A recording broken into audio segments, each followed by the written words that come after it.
Magandang araw, ma'am. Ngayon ay tatalakayin ko ang kahulugan ng kultura.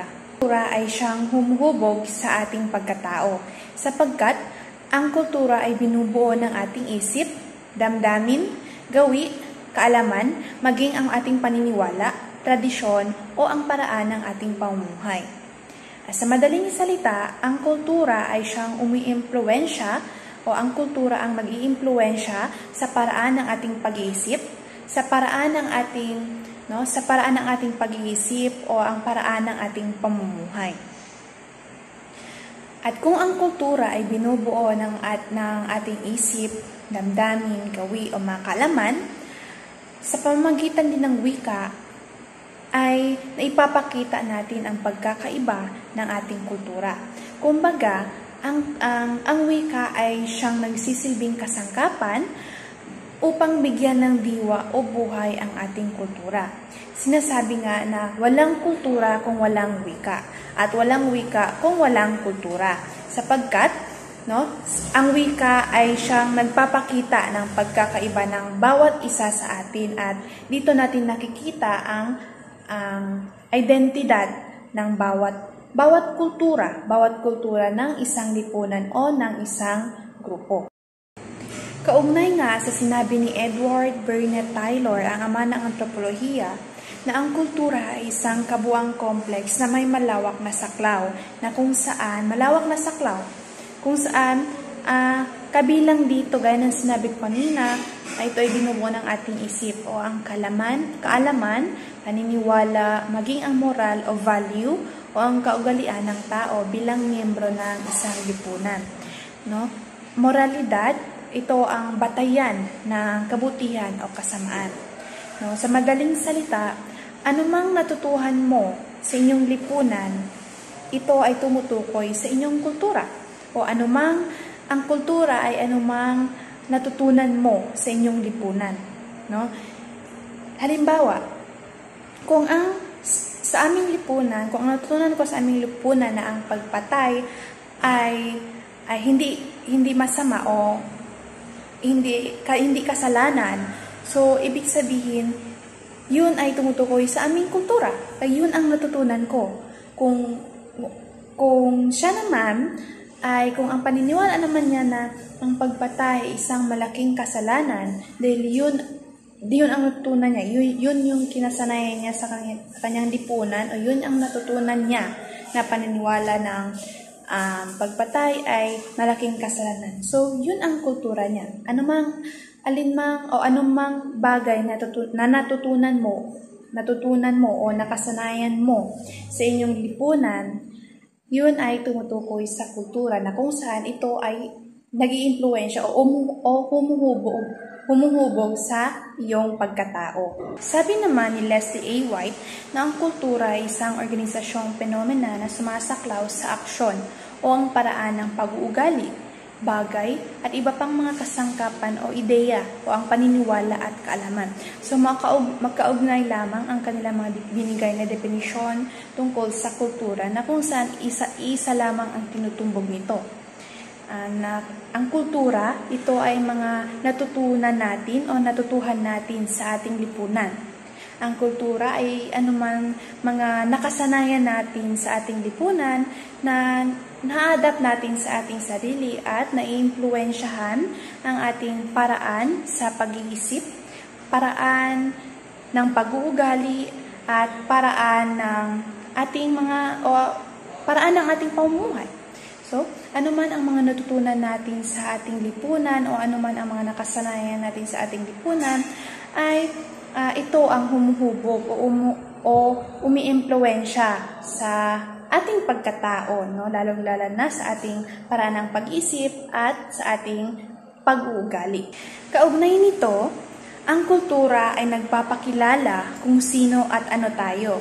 At ito rin ang umiimpluwensya sa ating kaalaman, paniniwala at value. Gaya ng sinabi ko kanina, sa kultura nakikita ang pagkakaiba ng bawat isa o ang pagkakaiba ng kultura ng bawat isa. Dahil ang kultura ito ay nagsisilbing pagkakakilanlan ng bawat isa sa atin. Ito ang nagpapakilala kung sino at ano tayo. At sa pamamagitan ng mga kultura natin, ito ay umiimpluwensya sa ating kaalaman, no? Sa paraan ng ating pag-iisip o ang ating mga paniniwala at lalong-lalo ng ating value o ang ating moralidad, ang batayan ng kasamaan o kabutihan. Ito naman ang kahulugan ng kultura ayon sa mga sumusunod. Una, ayon kay Hudson, ang kultura ay socially achieved knowledge. Socially achieved knowledge, from the word social. Ibig sabihin, ang kultura ay anumang natutunan natin sa ating pagkikisalamuha o pagkakaroon ng interaksyon sa ating kapwa. Simula pa nung bata pa tayo ay may mga natutunan na tayong mga kultura sa ating mga magulang, kapatid, o maging sa ating mga lolo at lola. No? At maaari rin, may mga kultura rin tayong na-adapt, no? O mga kultura rin tayong natutunan sa ating mga katrabaho o sa ating mga kagrupo o sa ating mga lahat ng mga tao na nakasalamuha natin, no? Ay may mga kultura tayong natutunan na na-adapt din natin sa ating sarili. Ayon naman kay Ward Goodenough, 2006, ang kultura ay patterns of behavior or way of life and patterns for behavior designed for that life. No? Ibig sabihin, ang kultura natin ay sinusunod natin, no, sa anumang mga nakasanayan natin no, sa ating lipunan. No, at patterns for behavior designed for that life. Halimbawa, kung nakasanayan nating pamumuhay, halimbawa na lamang ang mga mangingisda, ang mga nakasanayan nilang pamumuhay ay pangingisda dahil sila ay nakatira malapit sa dagat. So, yun ang nakasanayan nilang pamumuhay, ang pangingisda. At ang pamumuhay naman ng pagsasaka ay yun rin ang nakasanayan nila dahil sila ay nakatira or lumaki na kung saan ay lahat ng tao ay ang pamumuhay ay pagsasaka. So, yun ang nakasanayan nila. So, yun ay kumbaga sinusunod nila kung ano ang mga natutunan nila o nakasanayan nila.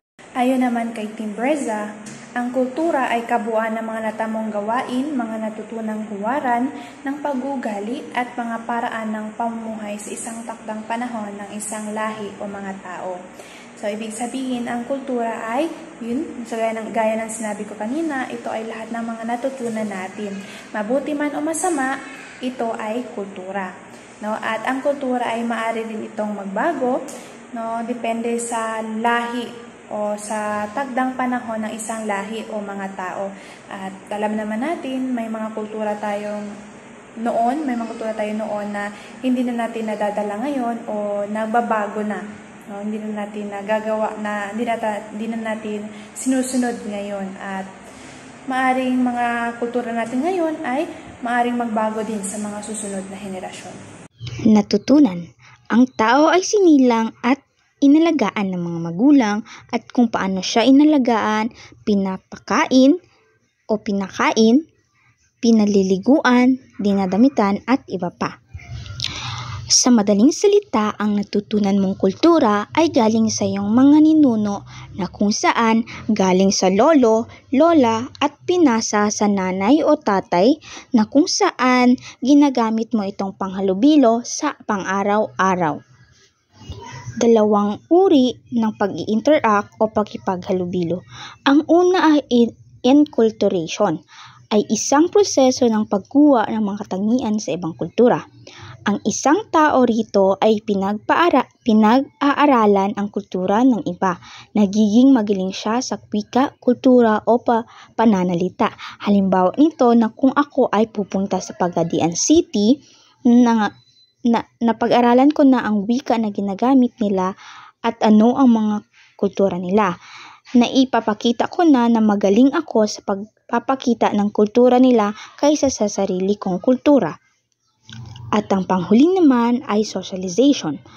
Pangkalahatang proseso sa pagkilala sa mga sosyal at standard na kultura. Sa socialization naman ay ang mga taong kilala bilang ano ka sa lipunan kung ano ang iyong kultura. Pangkalahatan ito, halimbawa ay ang guro, estudyante, pulis at sundalo. Ang pangalawang katangian ng kultura, ibinabahagi o shared. Ang ibinabahagi ng kultura ay nagbubuklod sa mga tao bilang isang pagkakilanlan ng kanilang pangkat. Ibig sabihin, sa pagbabahagi ay natutunan ng isang tao ang kultura sa pamagitan ng pamumuhay ng matiwasay. Nababahagi niya ang kultura sa kung ano siya at sino siya at kung saan siya galing o kinagisnan niyang kultura. Ang ikatlong katangian ng kultura, na-a-adapt o adapted sa Ingles. Ang kultura ay nag-a-accommodate ng kapaligirang nagkokondisyon sa isang tao sa likas o teknolohikal na resources.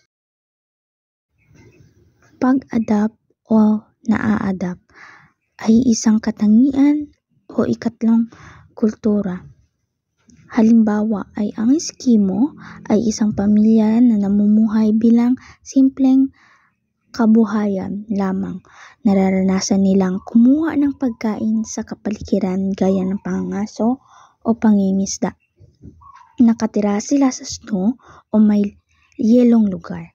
Alam niyo ba na ang Eskimo ay nakatira sila sa bansang Northern Canada, Alaska at Greenland? Samantala, ang Filipino naman ay namumuhay sa mainit o katamtamang lamig ng panahon. Ang ibig kong sabihin dito, kung paano na-adapt ng isang tao ang kultura nila, halimbawa ay ang buhay mayaman ay mahirap sa buhay mahirap kasi sanay silang nasa tuktok ng kanilang buhay. Habang ang buhay mahirap naman ay kahit punuin ng alahas, nakakilala pa rin na buhay mahirap sila. Dinamiko, ang isang sistemang ito ay nagbabago kapareho lang ng wika. May pagbabago at may mananatili na wika sa paglipas ng panahon sa iba't ibang henerasyon na pumapasok taon-taon. Maaari ang wika ay nadagdagan ng bagong bokabularyo, lumilikha ng bagong wika. Dito lang nakikita ang variasyon ng wika. Ang value, ang pagbabalyo ng isang kultura, makikita natin ang pagmamahal ng isang pangkat o grupo ng Pilipino na kung saan tumutukoy sa karapat-dapat na pag-uugali. Di-verbal na komunikasyon, ang paghalimbawa dito ay pakikipagkamay, pakipaghalik na ginagawa ng mag-asawa sa maraming tao. Sa di-verbal na komunikasyon, nakapagpaloob dito ang paglakad o pagkilos ng isang tao na kung saan makikita ang sarili niyang kultura.